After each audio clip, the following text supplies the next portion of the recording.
بسم اللہ الرحمن الرحیم۔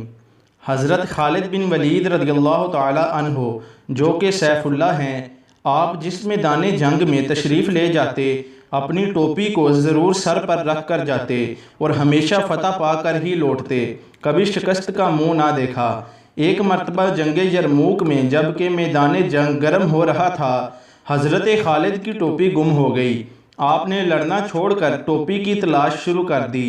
لوگوں نے جب دیکھا کہ تیر اور پتھر برس رہے ہیں، تلواریں اور نیزے اپنا کام کر رہے ہیں، موت سامنے ہے اور اس عالم میں خالد کو اپنی ٹوپی کی پڑی ہوئی ہے اور وہ اسی کو ڈھونڈنے میں مصروف ہو گئے ہیں، تو انہوں نے حضرت خالد سے کہا، جناب ٹوپی کا خیال چھوڑیے اور لڑنا شروع کیجیے۔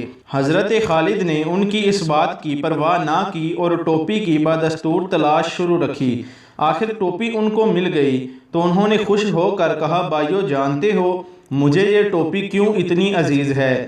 جان لو کہ میں نے آج تک جو جنگ بھی جیتی ہے اس ٹوپی کے طفیل، میرا کیا ہے، سب اسی کی برکتیں ہیں، میں اس کے بغیر کچھ بھی نہیں، اور اگر یہ میرے سر پر ہو تو پھر دشمن میرے سامنے کچھ بھی نہیں۔ لوگوں نے کہا، آخر اس ٹوپی کی کیا خوبی ہے؟ تو فرمایا، یہ دیکھو اس میں کیا ہے۔ یہ حضور سرور عالم صلی اللہ تعالیٰ علیہ وآلہ وسلم کے سر انور کے بال مبارک ہیں جو میں نے اسی میں سی رکھے ہیں۔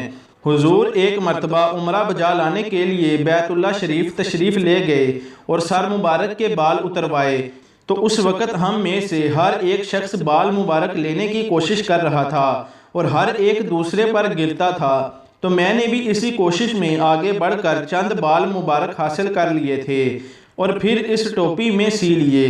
یہ ٹوپی اب میرے لیے جملہ برکات و فتوحات کا ذریعہ ہے، میں اس کے صدقے میں ہر میدان کا فاتح بن کر لوٹتا ہوں۔ پھر بتاؤ یہ ٹوپی اگر نہ ملتی تو مجھے چین کیسے آتا؟ پیارے بھائیو، حضور سرور عالم صلی اللہ تعالیٰ علیہ وآلہ وسلم ہی جملہ برکات و انعامات کا ذریعہ ہیں، اور یہ بھی معلوم ہوا کہ صحابہ کرام رضوان اللہ علیہم اجمعین حضور صلی اللہ تعالیٰ علیہ وآلہ وسلم سے متعلق اشیاء کو بطور تبرک اپنے پاس رکھتے تھے، اور جس کے پاس آپ کا بال مبارک بھی ہوتا اللہ تعالیٰ اسے کامیابیوں سے سرفراز فرماتا تھا۔ وما علینا الا البلاغ المبین۔